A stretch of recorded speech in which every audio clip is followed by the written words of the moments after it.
Okay.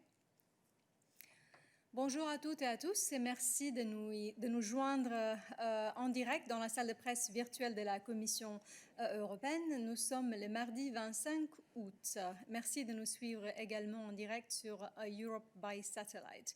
Nous avons une annonce à vous faire avant de vous passer la parole pour vos éventuelles questions.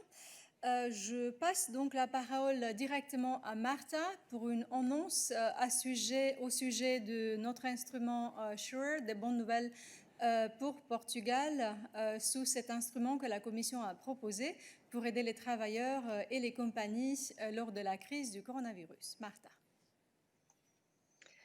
Thank you, Dana. Good morning, everyone. So indeed, the Commission has presented today a proposal to the Council for a decision to grant 5.9 billion euros in financial support to Portugal under the SURE instrument.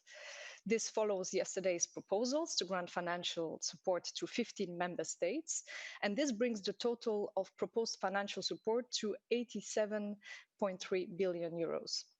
Once the Council approves this proposal, the financial support will be provided in the form of loans granted on favorable terms from the EU to Portugal. These loans will assist Portugal in addressing the sudden increase in public expenditures related to the support of employment. And more details on this will be available in our daily news today. Thank you. Thank you very much, Marta. We can now pass to your questions, give you the floor for your questions. I understand that Naomi has a question. She raised her hand. So Naomi, please go ahead. Hi, Dana. Thank you for taking my question. So this morning, yet another revelation about Commissioner Hogan that he in fact made 2 trips into Kildare, went into Kildare when it was under lockdown to spend the night prior to taking his flight early on Saturday morning to Brussels. My question is, was President von der Leyen made aware of this? Thank you. Thank you for your question, Naomi. What I can say very clearly is that President von der Leyen continues being in contact with Commissioner Hogan about this matter. They're exchanging on the basis of the initial report submitted by the Commissioner on Sunday evening. As you may recall from yesterday, the President had requested additional clarifications and details because she wishes to be informed in detail about the facts, but she also wishes to understand the circumstances. She wishes simply to have the complete picture. The President expects a detailed report from Commissioner Hogan today by 2 o'clock in the afternoon. The President also encourages Commissioner Hogan to publish the timeline of his moves in Ireland during the period that he stayed there to ensure full transparency. Once the detailed report is available, the President will feel confident that she has the full picture, which will enable her to complete her assessment. I encourage you now to raise your hand if you have additional questions about the same matter. So I see that Lily's hand is still raised. Yes, sorry, Naomi has a follow-up first. So yes, please go ahead, Naomi.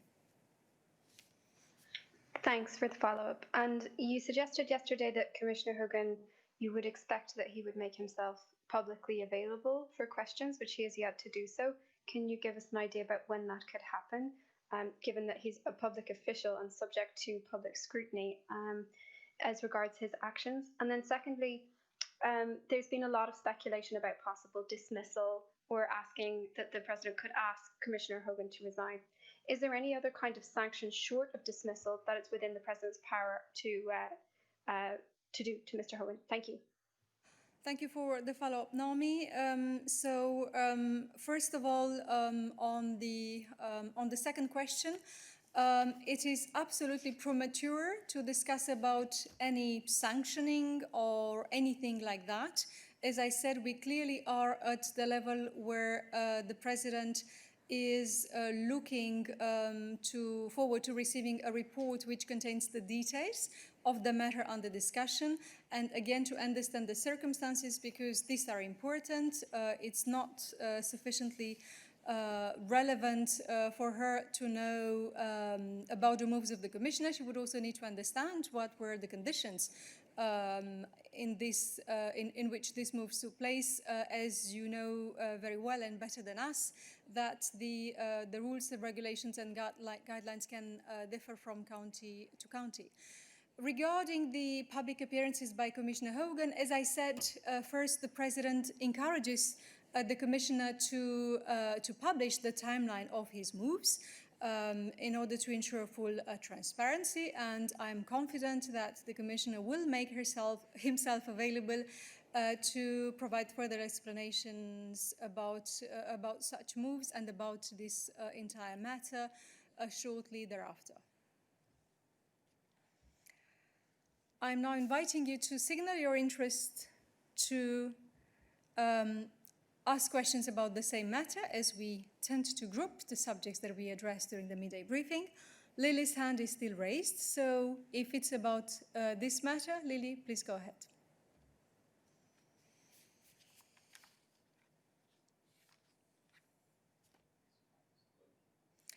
Lily, we are trying to see if your mic is open and if you can take the floor. Yes, you are there.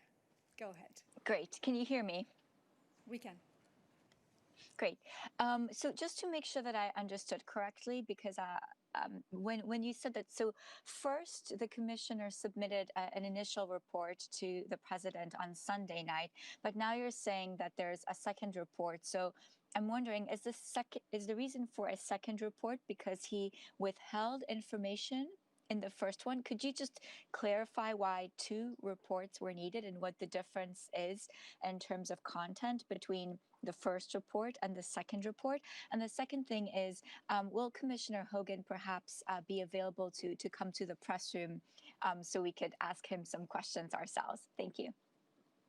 Thank you very much for the questions, Lily. As I was saying yesterday, we had a first report from Commissioner Hogan by Sunday evening, which covered indeed, as was expected, his moves during the holidays, because these were the subject of comments and the subject of debate in Ireland.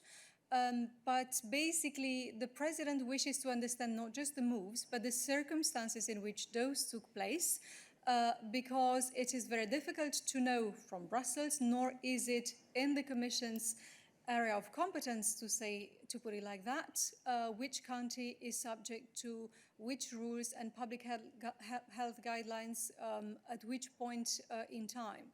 So this is why it was more a request to understand the circumstances in which the moves, which were clearly indicated in the first report, took place. So this is the level of detail and clarifications that we were mentioning so far. As to the ways in which Commissioner Hogan will express himself publicly about the matter, this is subject of further discussions with him. But what is important for the President is that the matter is clarified in the public domain with the right level of details, and that transparency is ensured about this matter. I wonder if there are additional questions about this very subject. I see that Sam has his hand raised. Sam, go ahead.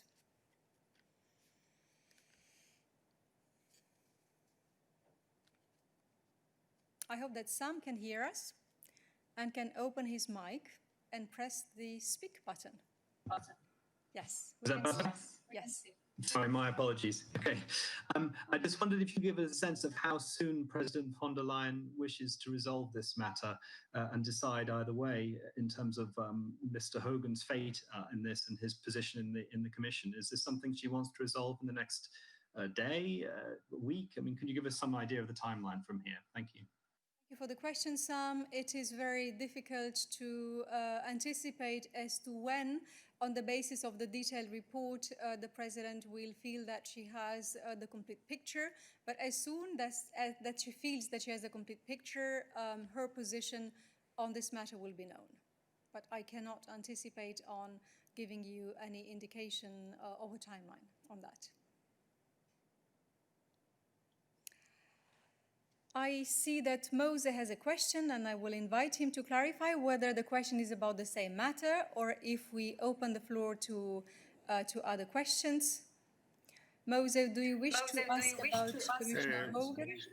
Yes, Dana, I've been listening to the questions and the replies, and I can't not help asking myself why President von der Leyen she doesn't try to meet Commissioner Hogan herself. I mean, if he has returned to Brussels, instead of asking him to produce one report of the other, I would think that if the Commission wants to know about the exact circumstances on Ireland, I mean, about the rules and so on, it would be easier to ask the authorities in Ireland about them. Thank you. The question, Mose, which allows me to clarify that indeed President von der Leyen and Commissioner Hogan have been in contact and have discussed the matter. It's not just through those reports, which again, as I said, they try to pin down and put on paper the details of his moves, which were subject to debate in Ireland. But there have been indeed contacts, direct contacts between the President and the Commissioner. Now you were mentioning direct meetings, and I'm reminding you that we live in coronavirus times and are subject to rules which imply that it's not always possible or wise to have direct meetings. But what I can really reassure you about is that the President and Commissioner Hogan have been in touch directly about this matter, in addition to the reporting about which we discussed. Thank you very much, Mose. Are there any additional questions about this matter today? I do not see any, except if Sarantis wants to ask a question about this. Sarantis, is this what you intend? No, it's a completely different matter. Very good. So as I see no other hand raised, I think we can safely open the floor to other questions. So you have the floor. Okay, it's about the upcoming Gymnich. The European Commission has said a toolbox of options about Turkey will be presented, while the EU Council President said all options are on the table.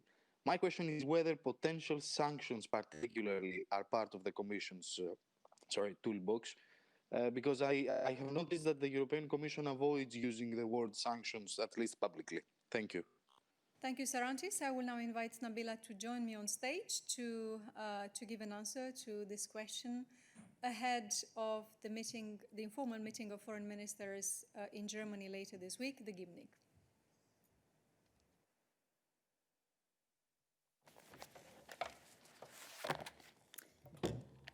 Good afternoon. Well, as you know, we spoke at length about this issue, and you have seen what we have published in terms of what the outcome came out of the last FAC. That was a virtual one.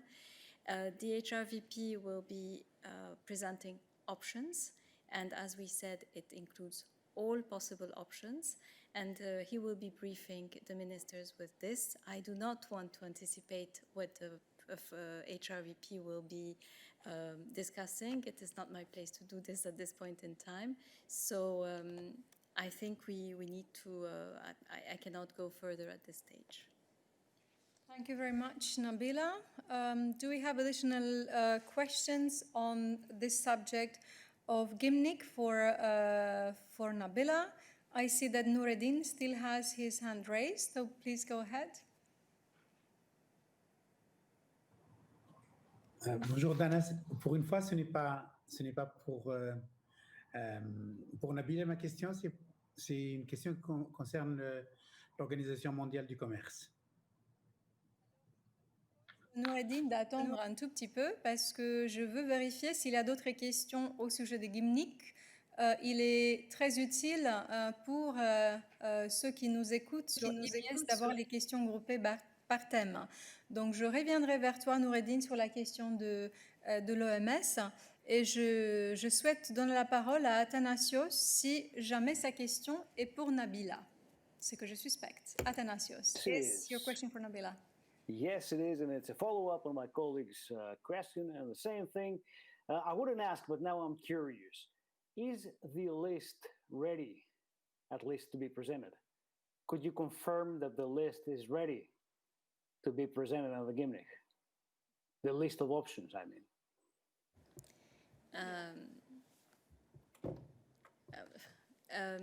Hello, Athanasios.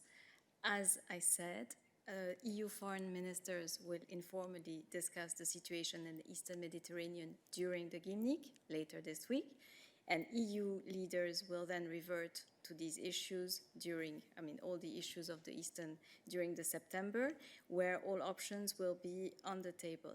And as we, the HRVP had already mentioned, he will be presenting options at the Gimnich on Thursday. I think it's Thursday, yeah. Yes.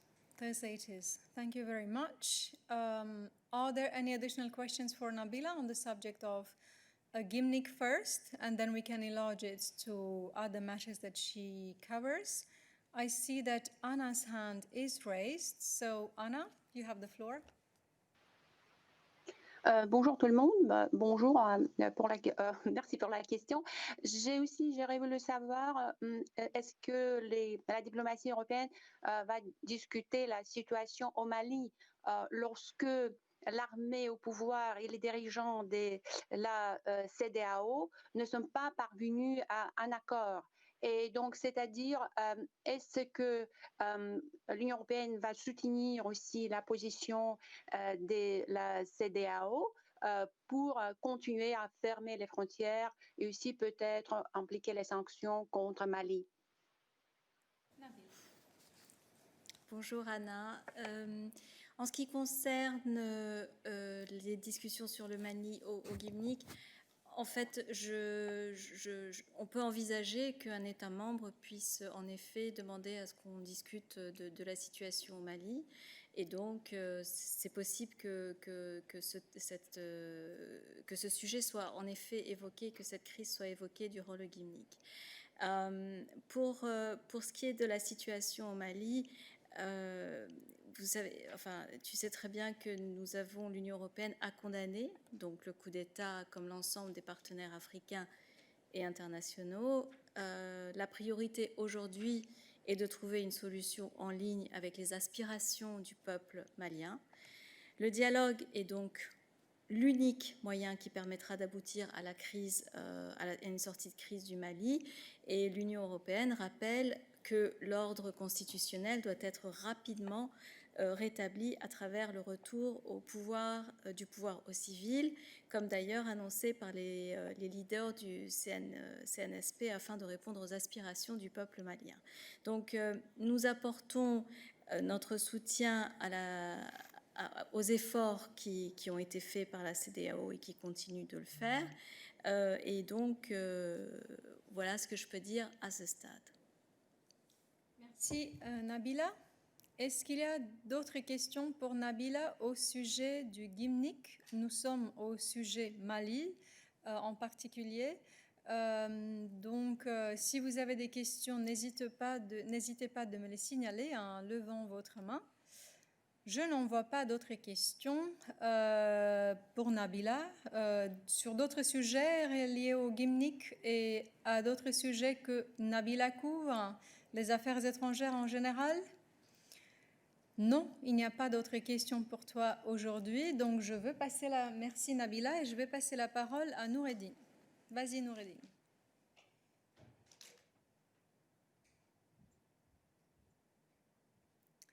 J'espère que Noureddine est connectée.